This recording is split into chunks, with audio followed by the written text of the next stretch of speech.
chiamo Serra Sergio, faccio l'artigiano da 30 anni qua a Mogoro e ho proseguito, diciamo, il mio lavoro da mio bisnonno,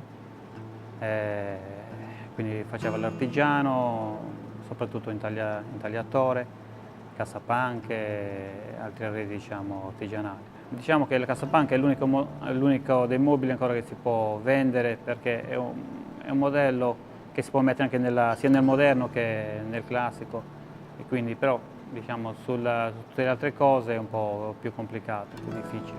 Per me l'artigianato è tutto, nel senso che ho iniziato, sono 30 anni che faccio questo mestiere, quindi l'ho preso da mio padre. A modernizzare qualcosa può essere anche un bene per entrare sempre nel commercio e nel mercato nuovo. E quindi bisogna cambiare per andare avanti, perché restando sul vecchio si vende poco.